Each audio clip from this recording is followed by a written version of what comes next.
구독, 좋아요.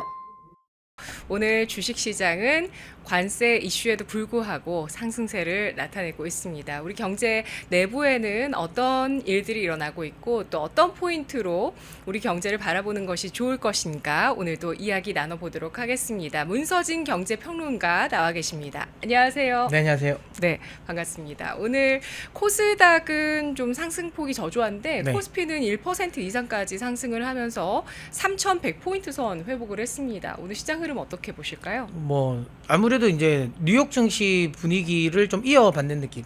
여기서 이어받는다라는 건 뉴욕 증시 빠졌는데 이렇게 생각하실 수도 있는데요. 중요한 건 그 장 마감하고 나서 뉴욕 증시 그 트럼프 대통령의 이제 발언에 대한 좀 긍정적인 해석이라고 저는 생각됩니다. 그러니까 관세 관련 이제 서한을 다 보냈잖아요. 네. 보냈는데 거기서 이제 좀 여지를 남겨뒀어요. 협상의 여지를 남겨두고 그다음에 이제 결국은 어쨌든 관세를 이 부과하는 시기는 이제 8월 1일. 그러면 이제 물리적인 시간을 또 한 3주 정도 조금 더 늘어난 상태에서 그다음에 또 이제 상황에 따라 괜찮은 조건 가지고 나오면 협상도 할 수 있다. 기간 더 늘릴 수 있다라고 이야기를 하니까 거기에 대한 이제 관세 협상에 대한 우려감이 조금 이제 누그러진 부분도 있고 또 하나는 삼성전자 실적 관련 부분 어닝 쇼크 나왔는데 네. 이걸 이제 시장에서는 결국은 2분기 안 좋은 거 알고 있었다. 그러니까 재료의 이제 악재의 노출 아닌가라는 또 생각을 하면서 매수가 좀 들어오는 모습인 것 같아요. 그리고 확실하게 최근 들어서 흐름을 보면 그 부동산 정책, 그러니까 627 부동산 정책 발표 이후에 수급은 확실하게, 그러니까 그거 발표되고 나서 외국인들은 우리 시장에서 한 1조 정도 매도를 했거든요.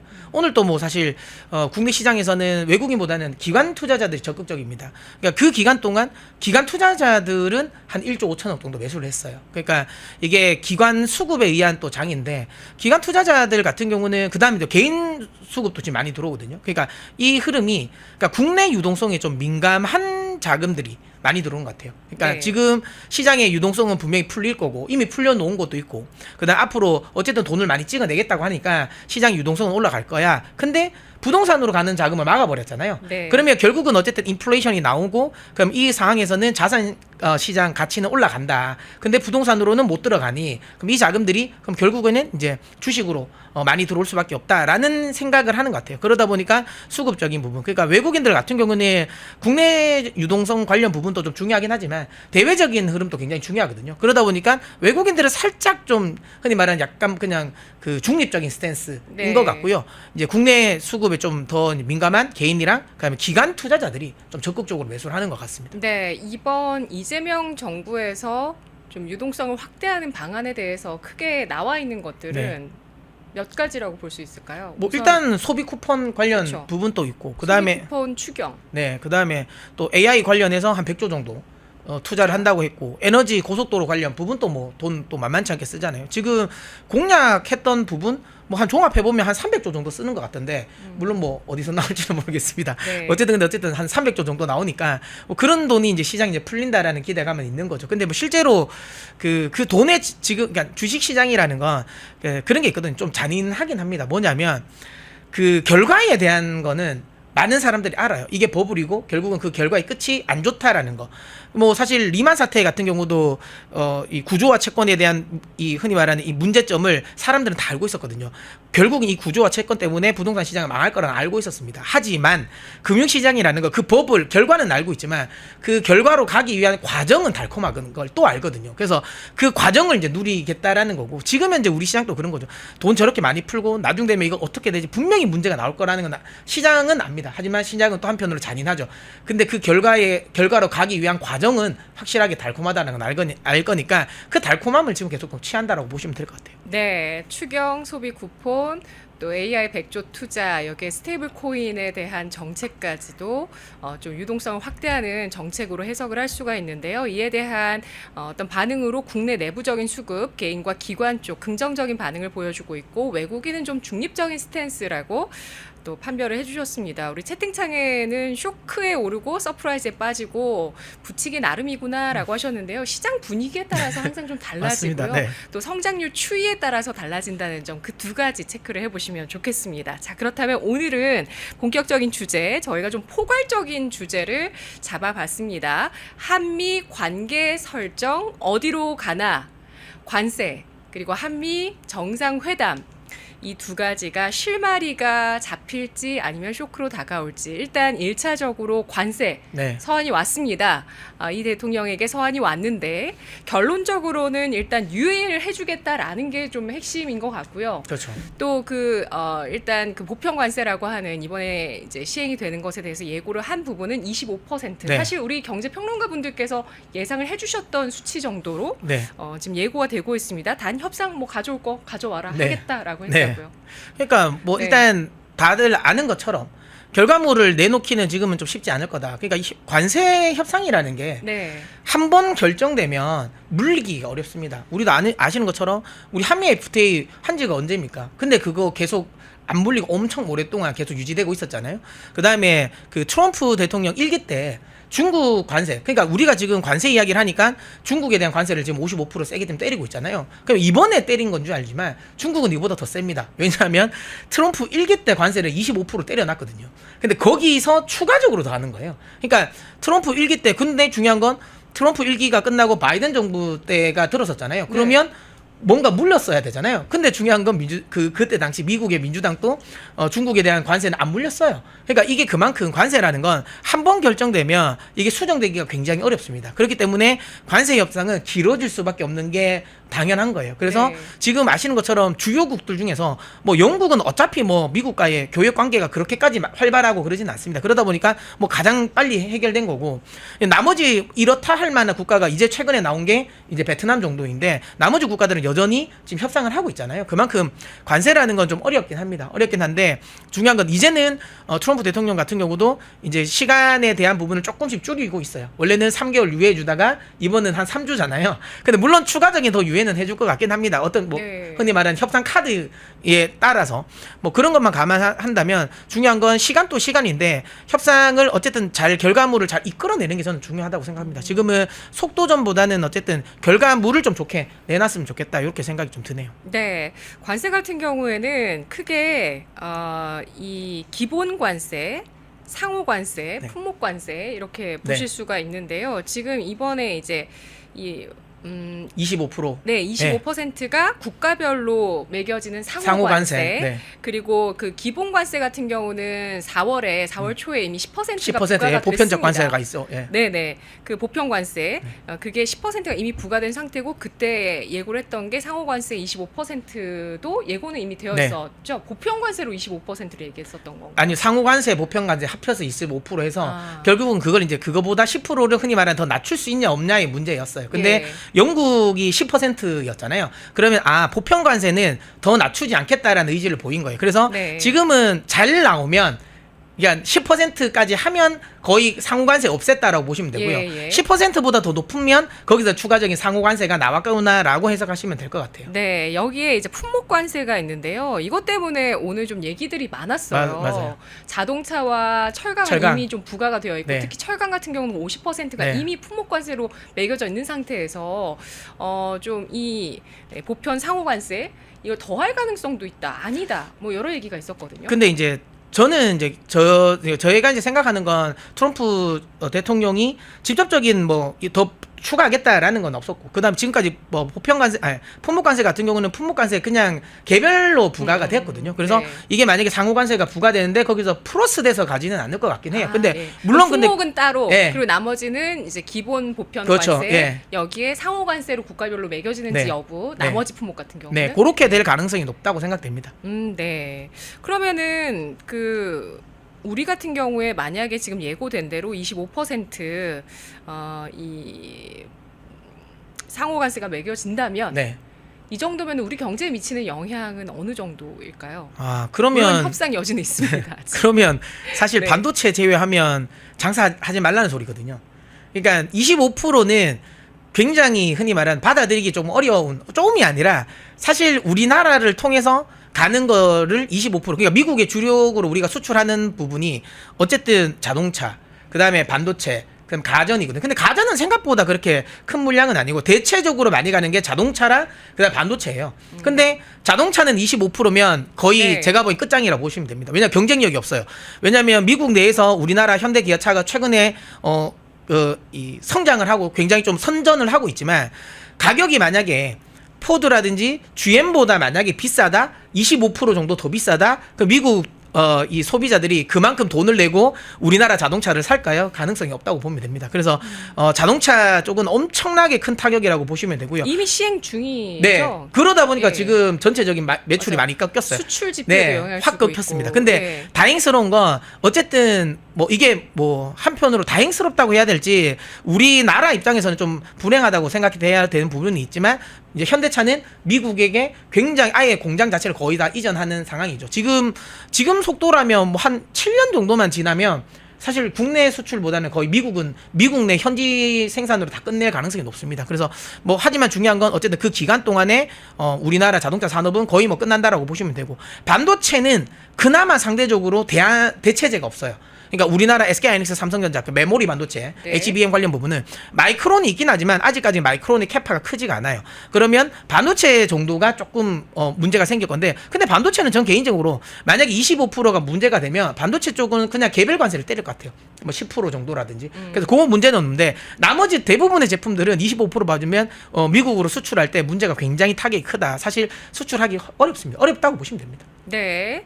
아직은 그 최대 75%까지 매겨지는 관세에 대한 가능성은 아직은 적은 상황입니다. 뭐 크다 뭐 이런 식으로도 기사가 나온 게 있지만 아직은 뭐 명확하게 크다 이렇게 보기는 어려운 상황이고요.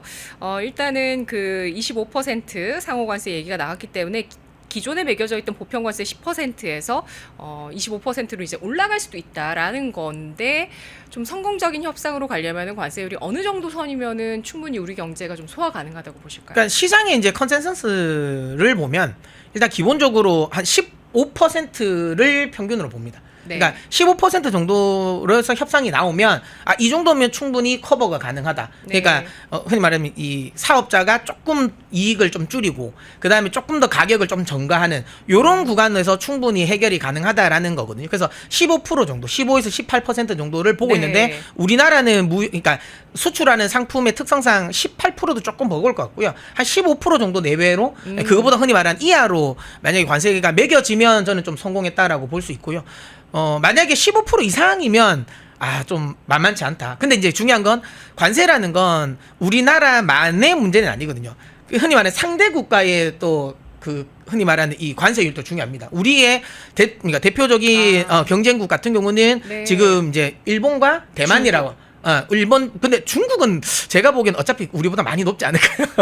이미 많이 높습니다. 네, 많이 높아서 중국은 제가 보기에는 네. 크게 문제 안 될 것 같은데 일본, 결국은 대만. 일본이랑 그러니까 미국과의 동맹국 내에서 우리나라와 산업적인 경쟁 관계가 심한 쪽이 이제 일본과 대만인데 최소한 일본 대만보다는 최소한 같거나 아니면 낮게 받아야 돼요. 그러니까 예를 들어 우리가 만약에 네. 15%를 받았다. 근데 일본이 만약에 10%, 네. 대만이 10%다. 그러면 실패한 협상인 거고요. 만약에 우리가 예를 드는 거예요. 만약에 한 18% 받았는데 일본은 한 20%, 뭐 대만 20% 받아. 그러면 상대적으로 15%보다 높지만 그래도 이건 상대적으로 잘한 협상입니다. 그래서 상대국이 어떻게 받냐도 지금 현재는 굉장히 좀 중요하다. 이렇게 보시면 됩니다. 네, 알겠습니다. 적당한 관세 수준을 저희가 좀 제시를 해드렸고요. 그리고 우리 수출 경쟁 국가 일본과 대만과도 비교를 결론적으로 해봐야 된다라는 의견. 채팅창에서 친미해야 관세 내려간다 쉐쉐야라고 글을 주셨는데요. 네. 좀 걸리는 거는 트럼프 대통령이 브릭스 같은 이런 반미 그렇죠. 정책에 동조를 하면 추가 관세 10% 이렇게 네. 또 엄포를 놨습니다. 따라서 그 친미냐 반미냐도 역시 이런 관세 협상의 중요한 기준으로 언급이 되고 있는 상황인데요. 이재명 정부는 지금 굉장히 마음이 더욱더 바빠지고 있습니다. 일단 7월 말까지 한미 정상회담 성사를 목표로 하고 있는 상황이고요. 네. 지금 위성락 국가안보실장이 미국에 들어가 있고 또 미국 특사를 선정했습니다. 김종인 전 국민의힘 비대위원장, 또 이현주, 김우영 의원 이렇게 미국 특사까지 정해놓은 상황인데요. 근데 그 7월 말쯤에 또 트럼프 대통령 여름 휴가 일정과 겹치는 것이냐 아니냐, 이것도 이제 그거에 따라 우리가 목표한 시기까지 네. 사실 그때까지 하는 게 유리한 게 8월 1일까지 유예가 되어 있으니까 네. 당연히 그때까지 하면은 좋은 소식인데요. 어떤 변수가 있을지 좀 짚어보도록 하겠습니다. 자칫하게 된다면은 뭐 9월까지도 한미 정상의 만남이 미뤄질 수도 있는 상황이지 않습니까? 우리 경제와 주식시장에 미치는 영향은 어떨까요? 일단 저는 그런 생각을 합니다. 예를 들어 만약에 일본이랑 대만 이런 국가들의 협상도 만약에 좀 흔히 말하는 좀 길어진다, 좀 지지부진해진다라고 하면 뭐 크게 문제가 되진 않아요. 근데 계속 말씀드리지만 만약에 일본은 협상을 했고 대만은 협상을 했다, 다른 주요 국가들은 협상을 했는데 우리만 협상을 지금 안 하고 있다라고 하면 확실하게 외국인 투자자들 입장에서는 이제 관세와 그러니까 미국과의 관계에 대한 우려감을 분명히 하겠죠.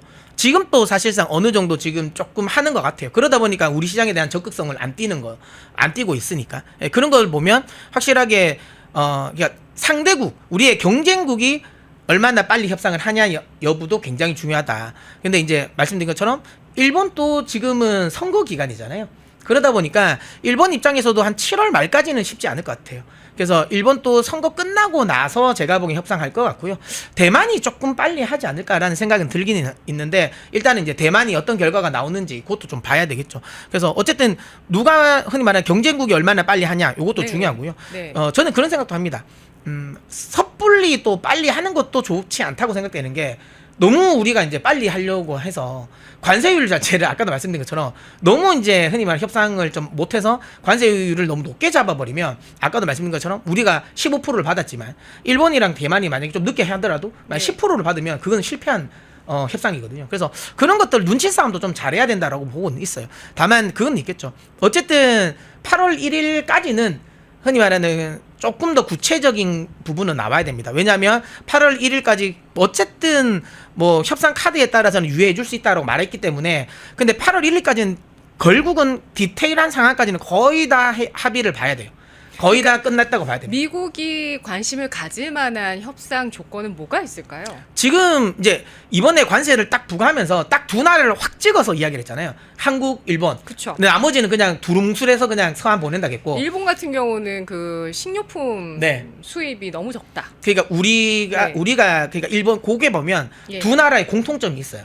일단 농산물 쪽. 그러니까 쌀 시장 개방, 그다음에 네. 소고기 시장 똑같습니다. 일본과 네네. 우리나라가 지금 이제 아무래도 이제 우리나라 이제 정치적 상황 때문에 일본도 그렇거든요. 그러니까 농민들이 또 거기에 대한 이제 흔히 목소리가 좀 높기 때문에 그러니까 여기에 대한 부분을 좀 열어라라는 부분도 있고, 그다음에 우리는 사실 그 유전자 변이 콩 이런 거 수입 잘 안 알고 있는데 그거 일단 수입해라 이런 것도 있고, 네. 그다음에 이제 또 일본과 우리가 또 똑같은 게 미군이 주둔하잖아요. 그러니까 네. 주둔비 관련 부분.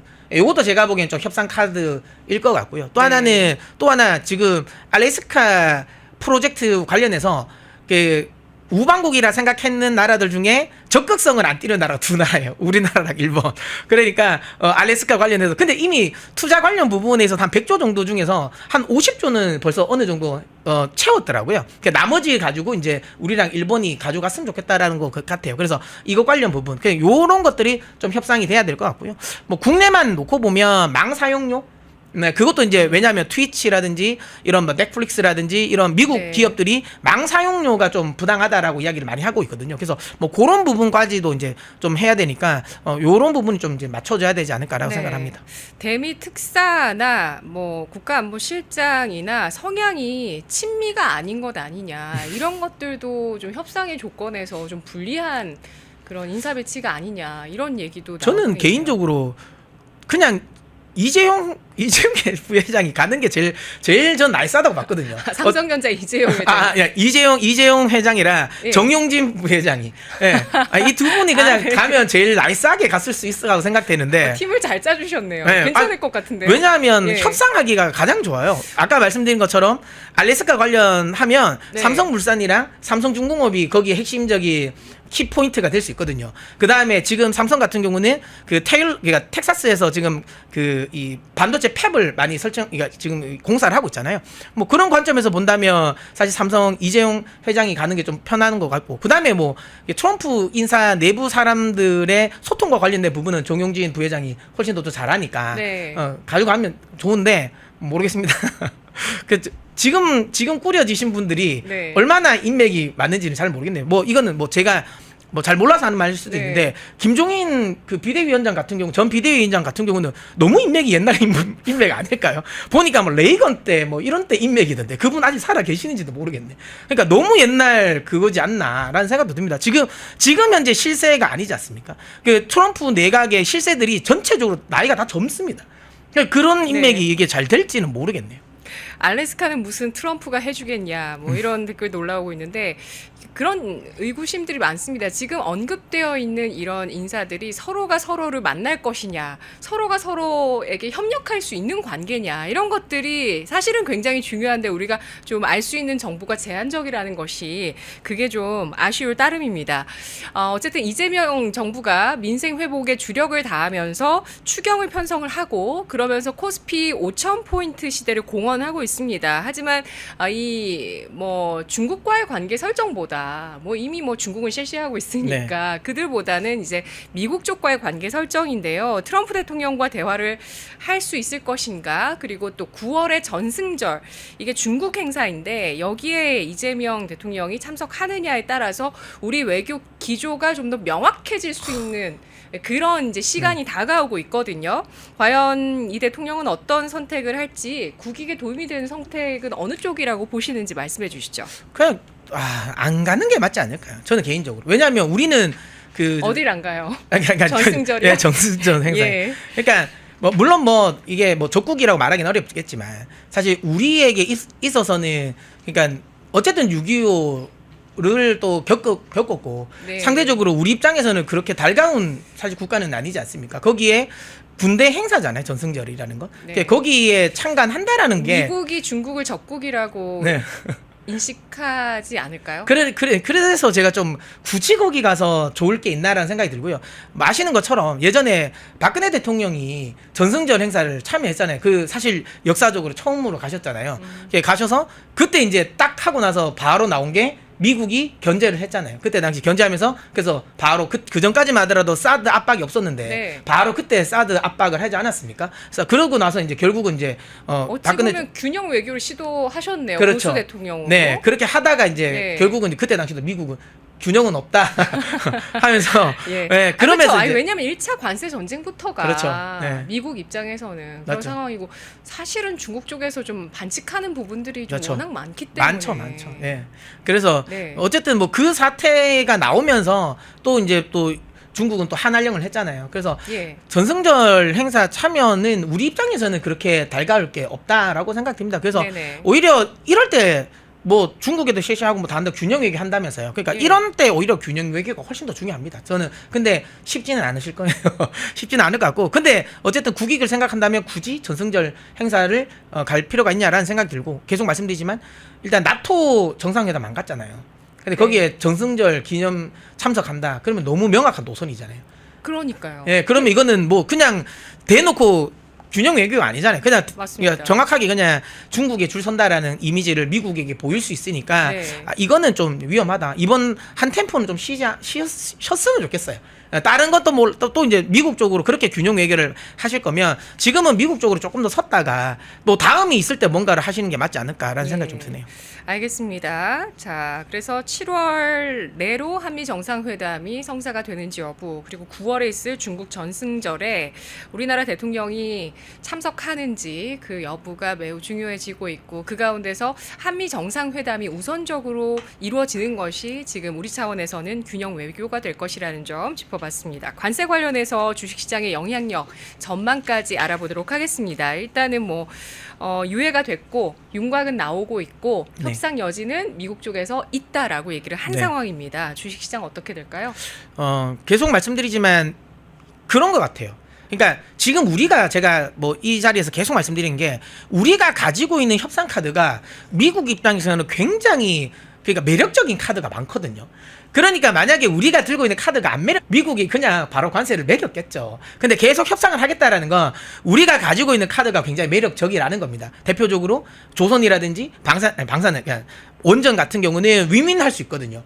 지금 안 그래도 트럼프 대통령 같은 경우는 계속 이제 원전 계속 이제 육성을 하려고 합니다. 근데 지금 자국의 기술력만으로는 안 돼요. 그러면 시공 능력이 없기 때문에. 그래서 그런 부분을 우리가 충족시켜 줄 수 있습니다. 그 다음에 뭐 조선 관련 부분도 계속 그런 부분이고요. 그 다음에 말씀드린 것처럼 LNG 계속 지금 트럼프 대통령은 미국의 LNG를 많이 수출하려고 해요. 근데 LNG를 어쨌든 우리는 많이 수입해 줄 수 있는 이런 환경도 다 만들어져 있거든요. 분명히 카드가 굉장히 괜찮은 카드가 있기 때문에 협상만 잘하면 저는 개인적으로 충분히 좋은 결과물을 내놓을 수 있다라고 생각을 하는데, 그래서 계속 말씀드리지만 협상의 결과물이 어떻게 나오냐가 중요한데, 표면적으로는 어쨌든 관세율을 15% 미만으로 떨어뜨려야 되는, 이하로 가져가는 게 중요한데, 네. 근데 저는 아까 말씀드린 이건 지금 현재 시장의 분위기에서 15%라는 거지, 일본이라든지 대만이 얼마를 가져가느냐에 따른 이건 달라질 수 있습니다. 네. 어쨌든 이런 협상 자체를 좀 잘해야 된다라고 보고 있고요. 관세 관련 이슈만 문제가 해결이 되면 여기서는 일단 기본적으로 지금 현재 조금 관세에 대한 좀 우려감이 있는, 발목이 좀 잡혀 있는 뭐 반도체라든지 조선이라든지 원전이라든지 이런 쪽이 다시 한번 힘을 쓸 가능성이 높아요.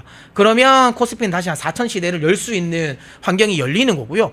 만약에 이번에 관세 협상이 만약에 안 좋게 나온다면 일단 기본적으로 흔히 말하는 이제 이재명 정부, 그러니까 이 이재명 정부 취임하는 그 시기, 그 시기까지는 다시 코스피는 또 되돌림이 나올 수 있다. 그게 어느 정도 선이죠? 그러니까 뭐 지금 구간이라면 한 2,700 정도 그 네. 수준까지는 또 후퇴할 수 있는 구간이니까 요 부분은 조금 더 이제 신경을 써야 되지 않을까 싶습니다. 근데 뭐 계속 말씀드리지만 이거는 협상 관련 부분은 단기 이슈는 아닙니다. 이 협상을 잘 해놔야 네. 결국은 장기적인, 그러니까 지금 당장 4천 이게 중요한 게 아니라 결국은 여기 협상은 아까 말씀드린 것처럼 관세라는 건 한 번 매겨지면 수정하기가 굉장히 어렵습니다. 그렇기 때문에 이번에 잘 해놔야 이게 장기적인 성장 모멘텀으로 작용할 수 있거든요. 그렇기 때문에 어쨌든 좀 좋은 결과가 나왔으면 좋겠습니다.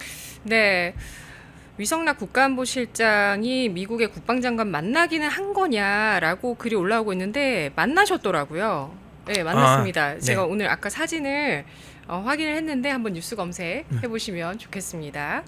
자, 이렇게 해서 우리 한미 관계 설정에 따라서 레벨대가 달라질 수 있는 코스피에 대해서 얘기를 해봤고요. 다른 영상도 즐기시려면 구독 버튼을 꼭 눌러주세요.